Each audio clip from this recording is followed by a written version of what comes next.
This episode is sponsored by the Live Alcohol Experiment, a 30-day science-based and compassion-led journey where you learn to develop a healthier relationship with alcohol without relying on willpower. Why? Because the truth is that willpower runs out. Instead, you learn how to focus on what you gain, not what you give up, so you can feel good about the decisions you make without shame or guilt. With the 30 days of video training, virtual daily coaching, and a private and supportive community, you get that and so much more. Join us today to get happier, healthier, and to take back your life. Your Live Alcohol Experiment starts on the 1st, so sign up at livealcoholexperiment.com. Hello, everybody. It's Scott Pinyard, head coach at This Naked Mind, and I am back with another edition of Coaching Questions. I am very excited to be joined today by one of our amazing coaches, Debbie Talbert. How are you, Debbie? Hey, Scott, I am absolutely awesome. It's perfect weather here in Florida. We don't have to have down the air conditioner and we can open the windows, unlike probably the rest of the world at this time is when we're recording this. Yes, very much so. Air conditioning is not something that's on my mind right now. So I asked you to kind of send me a summary of who you work with, right? And here's what you sent me. You said, I work with two types of people: the 50-year-old plus person who's ready to change their drinking because it's getting in the way of going after a dream, and the life coach who knows their drinking is preventing them from creating the coaching practice of their dreams. That is very specific. Yes. Tell me more about that, Debbie. Well, because what I realized is when I was doing my drinking, the more I grow into this, the further I get away from the drinking, which now I'm into my 5th year. Like I've completed 4 years without any alcohol in my life at all. And so the further I get away from it, the more I also am stepping back and really uncovering why exactly was I doing it? What was I honestly believing at that moment in time that it was helping me with? But then also, what was I actually uncovering that it was helping me to escape from? Right. And so what I realized is I thought it was helping me with like decompress, de-stress, self-care around the job I had and the life I had. Because at the time I was a flight attendant and I was living in Florida, working in New York, and flying to New York for work first and then going to Europe. And so my life was extremely high stress. And then and also around the energy of a lot of people, right? All the people on the airplane, all the people in New York, all the stuff and the energy. And so what I realized is I believed that alcohol was helping me de-stress from all of that.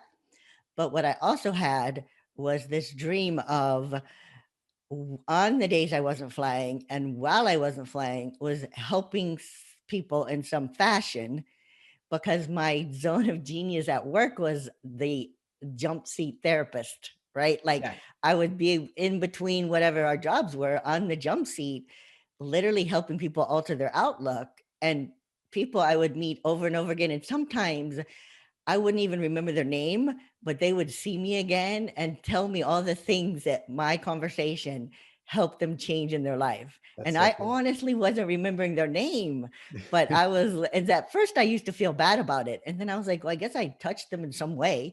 And the more I uncovered more about uncovering my zone of genius and stuff like that, I started to realize what I was actually literally able to do for those people. And so I wanted to do that in some way once I finished flying. But my de-stressing method of alcohol was preventing me from even navigating and figuring out how to do that. But I didn't really realize all of that at the time I was drinking. It took further stepping away from it. And I was able to leave drinking because I uncovered what I believed it was solving, and it wasn't solving any of that. And so I chose to be done with that using similar method of like what we teach at This Naked Mind. And so, but what I've come to realize further and why I do what I do now is because I know that as we are getting older, getting closer to like possible retirement, but yet we don't envision, okay, we're not going to sit around and just do nothing, right? we're Yes, it's gonna do not just playing something. golf anymore. Right, Yeah. well, yeah, not playing like really there, and it's so it's yeah, you're retired from like a job you have, but you still want to feel fulfilled in some way and contribute and take all those life skills and turn them into some way you could help make an impact on another person's life. And so those are the people I focus on helping, because they may not even realize how much the alcohol is preventing them from even taking the first actions, because they don't like they realize they thinking they're tired, they're not tying it all together, that Yeah. it's possible this is coming from all this drinking I'm doing. So that's really how I'm allowing and altering the outlook on that first.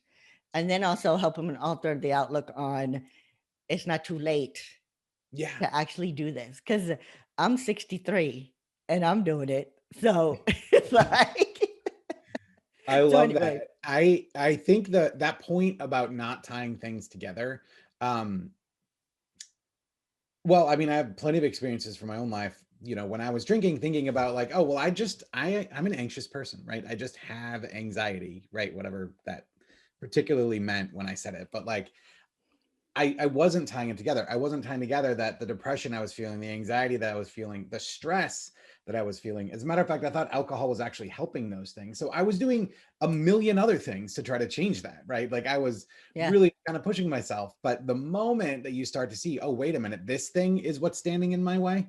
Like this thing is what's causing the problems. Like that is so awesome. So when you work, how do you work with people? Do you work with them one-on-one in groups?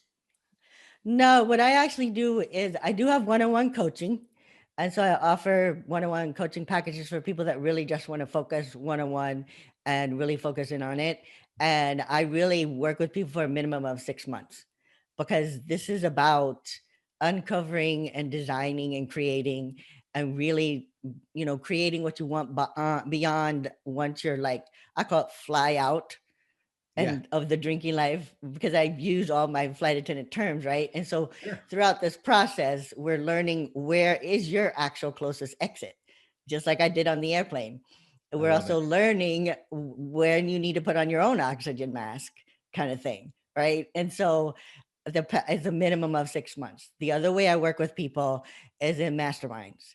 And so it's a group of 5 in 2 different minds that I really have them separated out with the life coaches, Mhm. and then also with people that they want to do some form of consulting or life coaching or coaching in some fashion with all their skills from that they're learning in their jobs, Mhm. right? And they really want to bring that to make an impact after they're done working. And so I have that group where the evening time is where we meet. I And love it. so then that's a specific group there. And so that one though is actually a minimum of a year, because it's a whole journey and really creating that and putting together what that actually is for you, kind of a thing.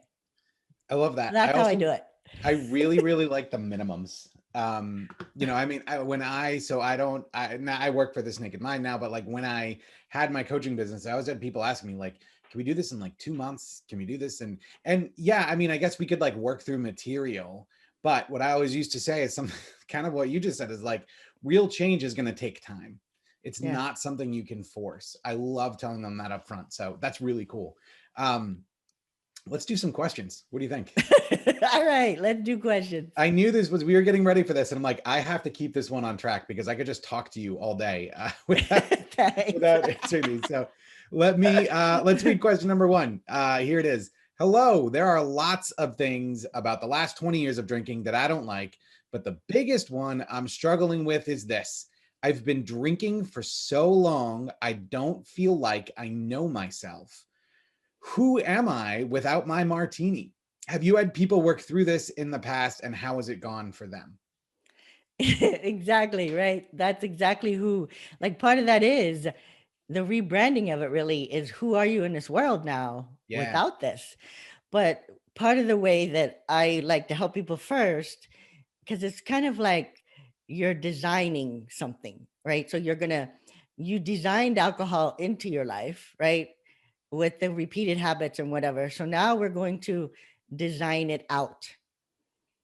So we're going to uncover different things. And the first part of it though is because, especially if it's been a while where you've been trying to stop, you right now don't have trust in yourself to figure this out. Yeah. right? And so I and I use exit in part. The T of exit is actually trusting yourself to figure this out. So to help you get back into trusting yourself around doing new things, I first start with uncovering and developing and helping you design new behavior habits that you want to start doing, and we take the focus off of stopping and exiting you're exiting the drinking life because you're going to be exploring and examining and xing out different things and igniting your curiosity around stuff. But we're going to put the focus on the change we're first going to make, our new habits. Yeah. It will help you progress towards, as even just that for some people. And one of the new habits too is, okay, especially when you're in your 40s, 50s, closer to that age that I work with, you're like at a point of, is this all there is in life? Is Yes. this what it's like? Is this what it's Yeah. about? And that's a big part of why you keep turning to alcohol, because you don't really want to answer that question. And you don't want to Yeah. really look at, like, is this what I did to myself? Why? Like, or whatever. Like, you really don't want to look at your own truths. So first is like, okay, how have you designed your life? What is it you're wanting it to be? And then what habits can we take and start Yes. practicing those first, to trust yourself, to build up those first. Then we go into redoing and focusing on stopping, untangle. I call it like untangling. It's like a necklace, and it's Yeah. all tangled together with the necklace. And if you pull it too hard, it breaks apart and whatever. So then we go about untangling the habit. But parts of this, of the new habits, for some people, they don't even, they're done. They like it, they design it right out. Yeah. And Yeah. then Yeah. other people, we need to go to the phase of, okay, now let's start untangling this habit. I really like that because it's this idea of rediscovering yourself. Right. And that's Yeah. something I've seen over and over with people that come through our programs. I mean, so by the way, like to the person who asked this question, yes, we've worked with people who've done this in the past. This Oh is yeah, very we forgot common. that part. We separate from ourselves. So like, I know for me, I really defined myself. I was the Scotch guy. I know you've heard the story before, Debbie, but like, I Yeah. remember one year, this was maybe, geez, it was a long time ago. It was right after I got out of college. Um, I went, so like, it was Christmas time, and we had, with my girlfriend at the time, we had 3 different Christmases to go to. We did them all in one day. And I went to the first Christmas, and I got this really like fancy engraved set of Scotch glasses and some of those Scotch stones, the things that'll cool down your drink but not melt like ice. Then I go to the next house, and I got this really fancy like wine opener, and like this whole kit with it. And then I go to the next house, and I got this beer sort of kit, not of making beer, but like beers from around the world. It was all this stuff. And at first I was thrilled. I was like, yeah, this is awesome. But then I was thinking about it when I was driving home, and I'm like, oh my God, I'm the booze guy. Like Yes, exactly. everyone's giving me this. There weren't, books. It was all alcohol. And like, that really, in a way, at the time for me, I took that on and I defined myself through that. And so I had this very same question, except for martini. I'll say, who was I without my Scotch? I Yeah. didn't know. But a few of the practical things that I think can really help in getting people to know that. I love the idea of making new habits. One thing that I did is I broke down this identity of like the Scotch guy. Like, what does that mean? And this is a separate topic. It's very different than what it means in my head versus what it means in real life. But I just stuck with what it means in my head, right? That meant I was the fun guy. That meant I made jokes, maybe even inappropriate jokes, right? That meant that people like to talk to me. And so I had this list of things, and I'm like, oh, that's really what it means. It's not necessarily about the Scotch.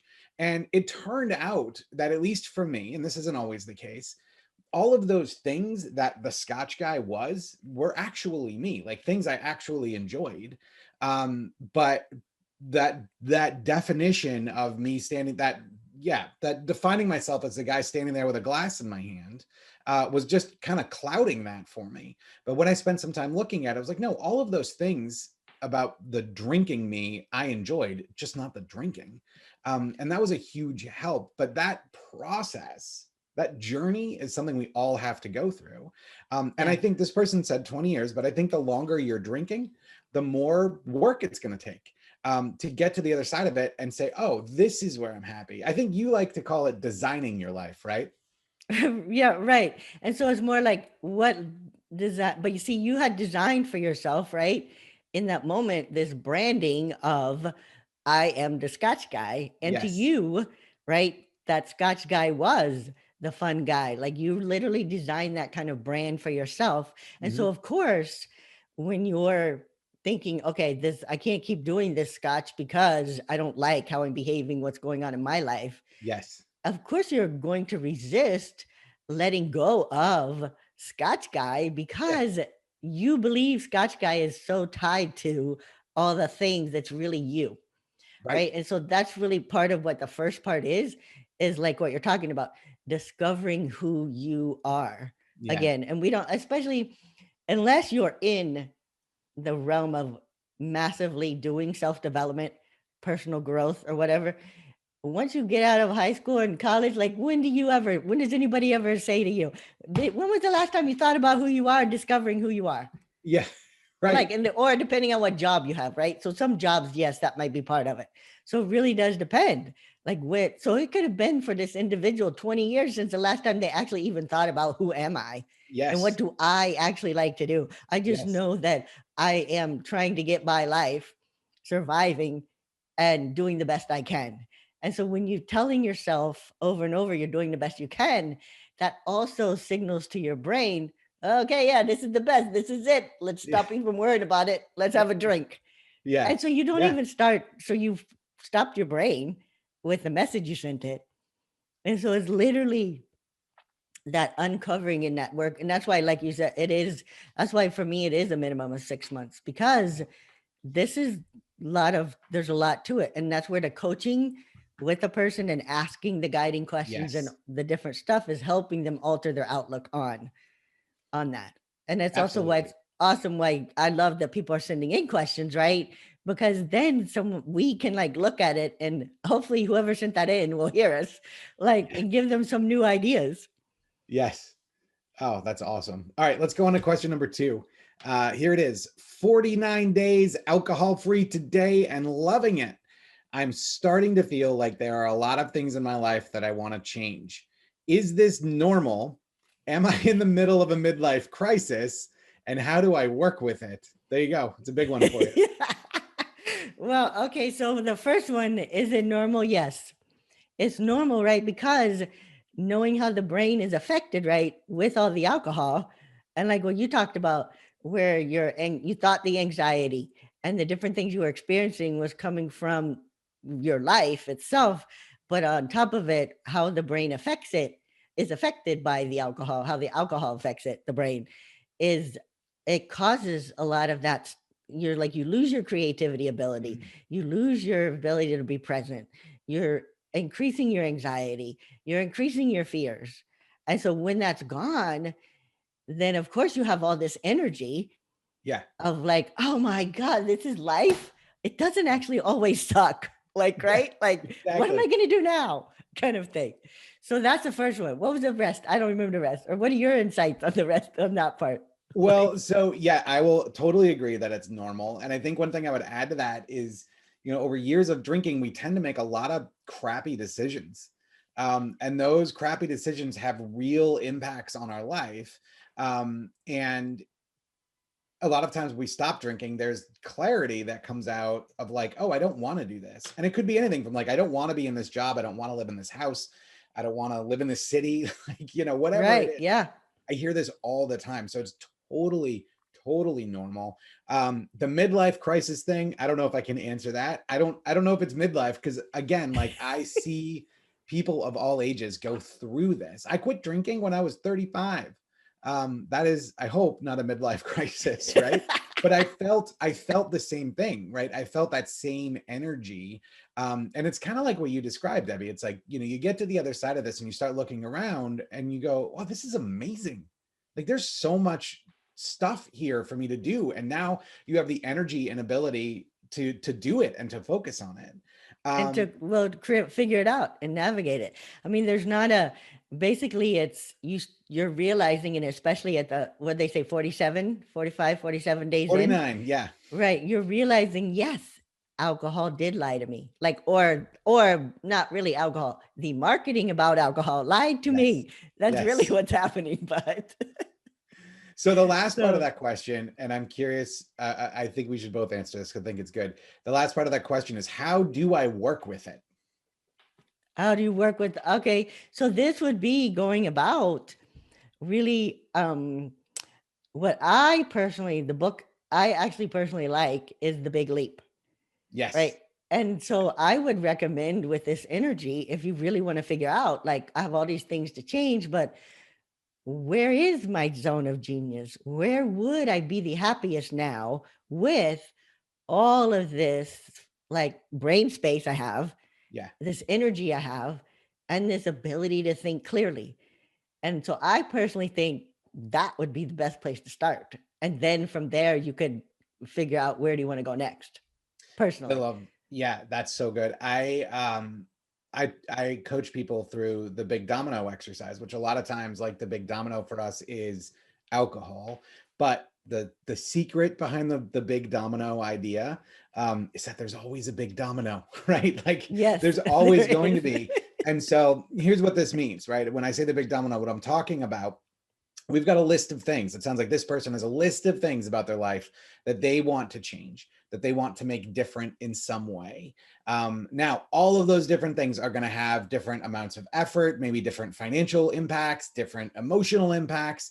The key here is to figure out which out of all of those things, if you were to change that, would make doing the rest of them easier.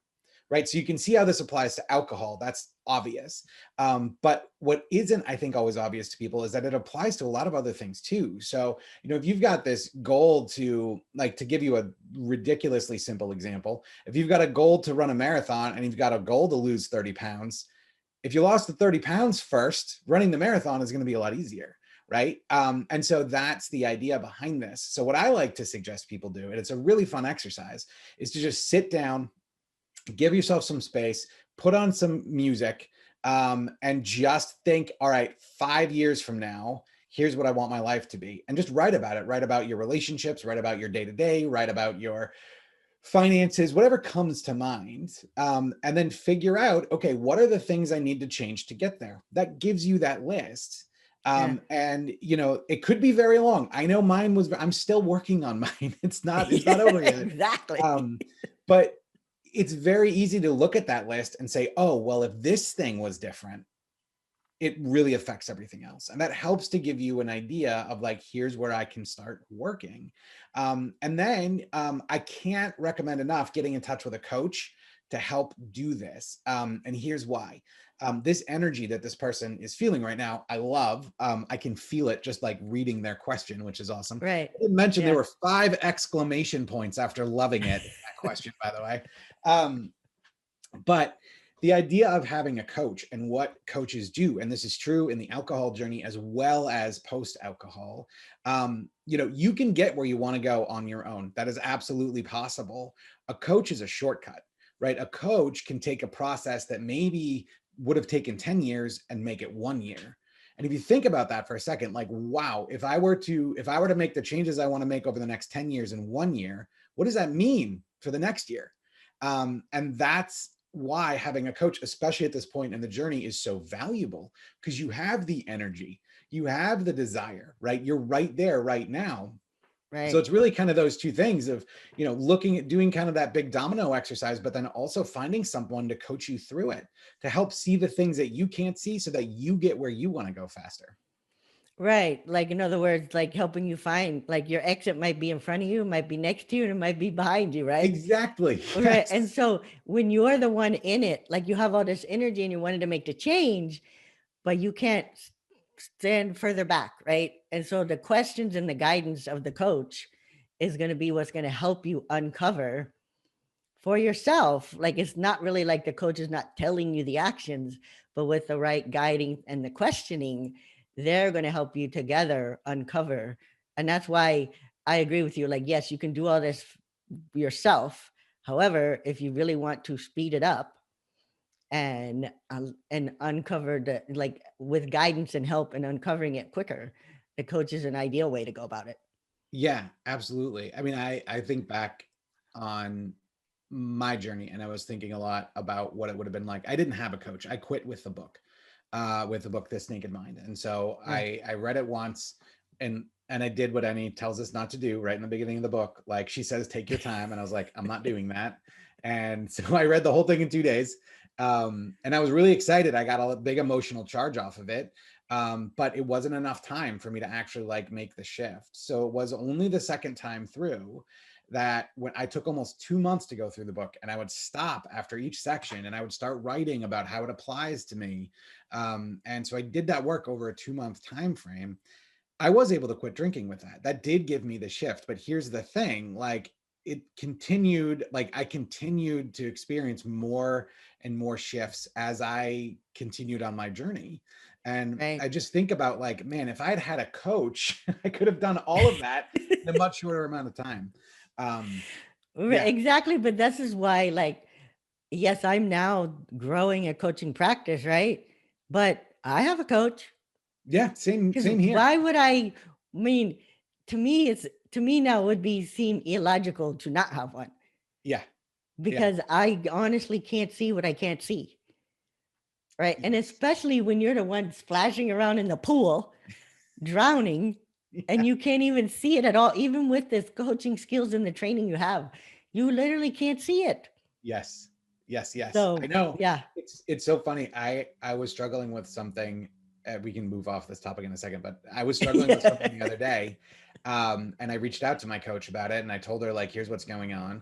And she replied like a 15-second reply saying, oh, have you considered this? And I'm like, how did I not see that? Like, I almost got angry. I was like, this is like, if someone I was coaching came to me with the same question, I would have seen it. But because I was in the middle of it, because I was feeling the emotions of it, I just didn't see it, you know?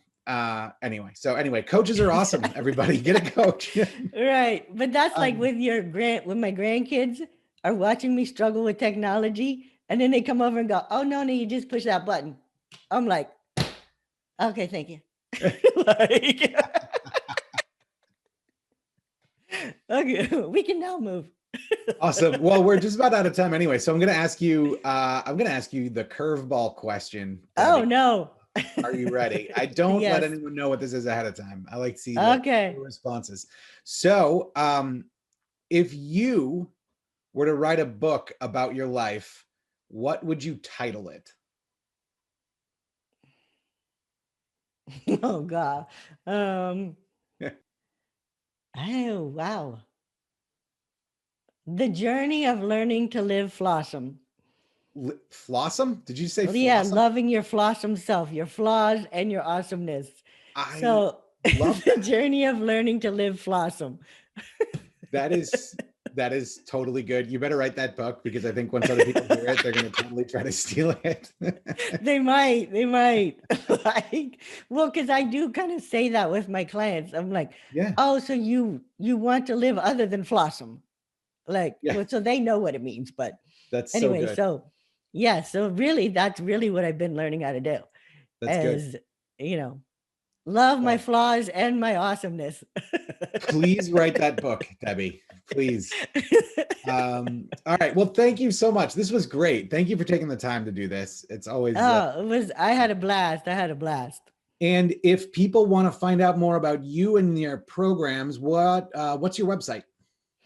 Well, now some people might have been able to guess by now, but it is actually Jump Seat, like the seat the flight attendants sit in, coaching.com. Awesome. Thank you. Yeah. That's so good. And thank you to everybody who's listening. I will be back next time with another edition of Coaching Questions. Until then, see you later. Hey, I'm so excited because we are literally just about to start another live alcohol experiment. And if you don't know about the alcohol experiment, you need to literally drop everything right now and go to livealcoholexperiment.com. Here's the thing. This is a 30-day challenge, and it's designed to interrupt your patterns and put you back in touch with the best version of you. You'll know it's that version that's living the most joyful life, that version that doesn't need alcohol to relax or have a good time, and that version that's having more fun and is more peaceful than ever. Again, it's just a 30-day challenge. It's live every single day. It's starting on the 1st, so hurry up. Join me at livealcoholexperiment.com. And as always, rate, review, and subscribe to this podcast as it truly helps the message reach somebody who might need to hear it today.